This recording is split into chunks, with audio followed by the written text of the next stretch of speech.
We will follow the interior monologues of a mother facing deportation and her two daughters. There was no hope for my family in Mexico. My husband and I both worked for very low wages. There was no way for us to earn more money or get different jobs. We are lucky to have jobs in the first place. My neighborhood was crowded with multiple families living in the same household just to get by. I felt blessed to have running water and electricity. The violence in my city was continuing to grow. I didn't let my two daughters play outside after dark for fear of what the streets became at night. Everyone seemed to be affiliated with a gang or a drug dealer. Our corrupt politicians could not control the violence. I wept for the world my daughters would grow up in. Many mothers say they would die for their children, and I was willing to do so. My husband and I made the ultimate decision to try to cross the border to give our family an opportunity for change in America. The journey was long and terrifying, but we felt so lucky to get to the United States where anything is possible. It was hard to leave behind my family and friends, but the sacrifice was worth it. Our life in America has never been easy. We tried to seek asylum and become permanent residents for the safety of all of our family, but a lawyer took all our savings and did not help us. My girls are very smart and love learning, but they are bullied for their accents and how they look at school. Even though life is not perfect, I am thankful for what we have. I found a job picking tomatoes in Florida with the help of my cousin who works there too. For many years, I would work for 12 hours a day in abusive conditions. My work has improved since our leaders worked for something called the Fair Food Program. But I do not have many options since I do not have my papers. I have always been worried about ICE raids at my work, but then my worst nightmare came true. ICE stormed our bus that we take out to the fields and arrested everyone without identification. What was my crime? I sometimes think my only crime was being born on the wrong side. I have nowhere to turn and no help.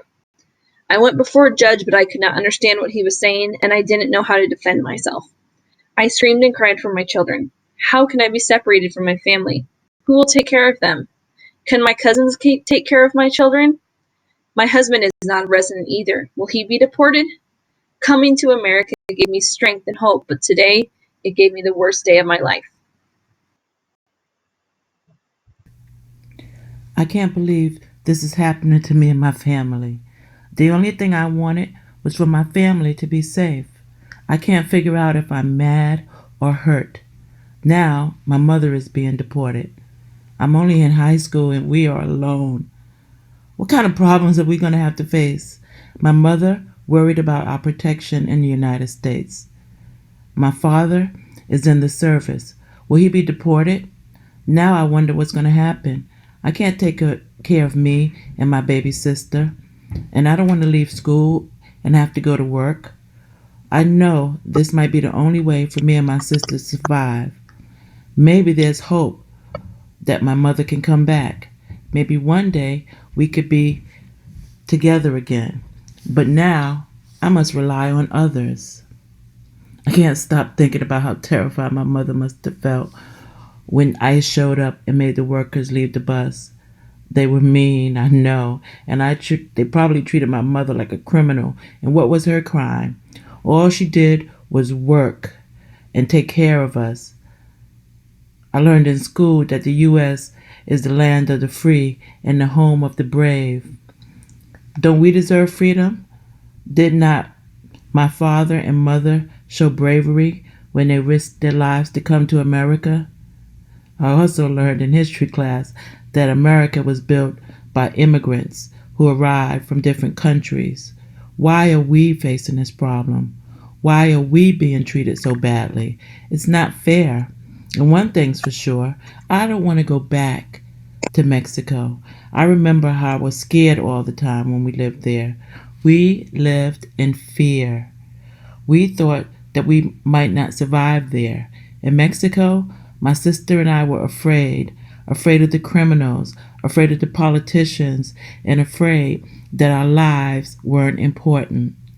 In the U.S., we had a chance to go to school and make friends. What will I tell my friends? I might have to leave my school and my life. I can't say how scared I am. I can't sleep. I dream about what's going to happen. So many questions. Is Mama safe? Will I ever see my mother again? Will she be allowed to return? How can I protect my sister from feeling as bad as I do? This is too much.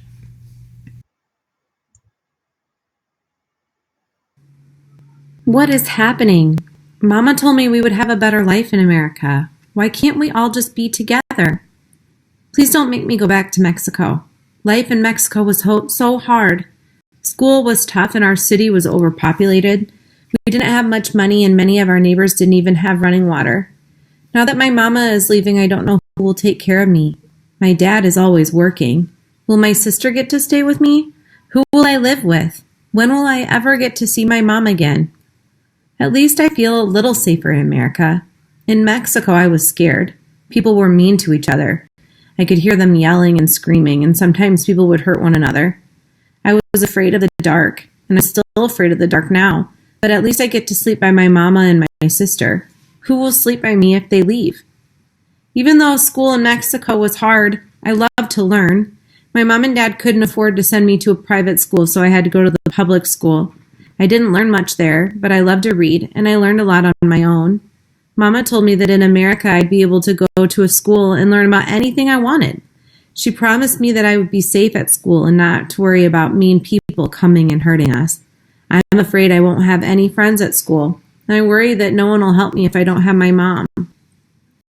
I love my sister so much. She used to take care of me when we lived in Mexico if our parents had to work. She would help me get to school and stay home with me if I didn't feel well. She played with my toys with me. We used to play outside when we could. I loved playing hopscotch and jump rope with her. That was a long time ago before things started to get scary outside. Now that we're in America, I don't see kids my age playing any of those games. The only toy I got to bring with me to America is my favorite stuffed animal, an elephant named Dumbo. I got to see that movie when I was little. I hope I get to keep him. I left the rest of my toys in Mexico. We had to leave quickly in the middle of the night so no one would see us. I didn't even get to tell my friends goodbye.